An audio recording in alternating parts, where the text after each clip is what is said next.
Շնորհակալություն։ Երբ Համլետի հետ քննարկում ենք եւ քաղաքական ռեալիզմի կենտրոնի հետ քննարկում ենք մեր այս միջոցառումը, նախ հարցին պատասխանենք երևի ամենասկզբից, այո, իհարկե, Հայաստանը, Փաշինյանական Հայաստանը ավտորիտար երկիր է։ Ու նաեւ ինչու այս կամ այն գրողը կամ այս կամ այն վեբը համարվում է դասական, որովհետեւ այն պարզ ճշմարտությունները, որոնք դրվում են այդ վեբի մեջ, իր ստեղծագործության մեջ, իրենք մեր կյանքում շատ դեպքերում հանդիպում են, ու էլի, երբ որ Համլետի հետ քննարկում ենք, ասում եմ, Հայաստանում այն ինչ տեղի է ունենում, սա դասական ավտորիտարիզմի դրսևորում է ու ընտրություններով տեղի ունեցած է, դրա ամենավառ վկայություններից մեկն է։ Ինչ են ասում են նույն ԲՀԿ-ի 60,000 ձայնի մասին կամ ընդհանրապես ընդդիմության ձայների մասին։ Չեն հավատում, որ մարդիկ գնացել են իրենց կամքով քվեարկել են, ասում են կաշառք են տվել։ Այ եթե կաշառքը չլիներ, չէին քվեարկել, ես ինչու եմ այստեղ դասական գրողների մասին հիշում, ուրեմն հենց այս փուլում էր վերընթերցում էի Մարկեսի պատրիարքի մենությունը, ուրեմն տեսեք, նենց հետաքրքիր մի այստեղ ձևակերպում կա։ Այնտեղ կոնտեքստը մի փոքր ներկայացնեմ, նմանակը իր մահանում է, գրոհում են թագավորական պալատները եւ ուրեմն շարունակությունը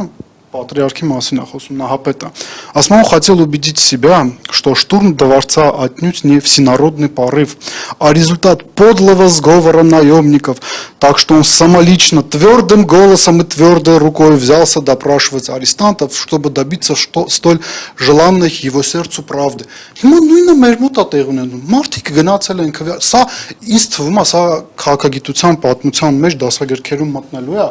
Սենց բան ես ուրիշ տեղ չեմ տեսել, որ ասեն ընդդիմությունը կաշառք է բաժանել։ Իրենք ուզում են իրենց համոզեն, որ մարդիկ դեմ են քվեարկել իրենց ոչ թե այն պատճառով, որ իրենք ամեն ինչ տապալել են, այլ որ ինչ-որ մեկ իրենց կաշառք է բաժանել։ Մեծամասնությունը շատ կարևոր է։ Հա, սա դա չափազանց կարևոր է։ Ես սրան հաջորդ մեր զրույցի հատվածում կանդրադառնամ, բայց մեծամասնությունը Նիկոլ Փաշինյանին մերժել է ու իրենք փորձում են համոզել, որ այս ամեն ինչը տեղի ունեցել այն պատճառով, որ մեկը կաշառքա բաժանել։ Ձեր իշխանության օրոք է դա տեղի ունեցել։ Իդեպ, մի կարևոր բան է, Սահմանադրական դատարանը, երբ որ հաստատում է այն որոշումը, որը ԿՀՀ-ն է ընդունել, ամեն ինչ դեռ մի կողմ թողնենք, փաստորեն այդ պնդումներն են, թե եղել է կաշառք, դա էլ է փաստորեն ջրվում։ Եթե մենք այս տրամաբանությամբ էլ շարժվում ենք, ինչևէ պատասխանելով հարցին ավտորիտար ենք մենք թե ավտորիտար չենք, այո ավտորիտար ենք ու նաև շարունակելով ձեր խոսքը, որ մենք ընտրություն չենք կեղծել, միջև համապետական ընտրությունները իրանք կեղծում էին, հետընտրական կեղծիքներ էին անում, այսինքն դու եթե հանդգնում էիր հաղթել իշխանությունների տեղական ինքնակառավարման մարմինների ընտրությունների ժամանակ քրեական գործեր էին քո դեմ հարուցում Վանաձորից միջև Վեդի, միջև Գյումրի բազմաթիվ են այդ օրինակները։ Իսկ հիմա իրանք գնացին աննախադեպ մի բան է, իսկապես 60,000 քվե ուղակի չեղարկեցին, գողացան ԲՀԿ-ի մանդատները, դա փաստ է, ինձ թվում է այստեղ քննարկելու, առարկելու հարցեր սրա վերաբերյալ չկա, բայց ինչպես նշեց պարոն Աբովյանը, ընտրողների մեծամասնությունը դեմ է քվեարկել Նիկոլ Փաշինյանին։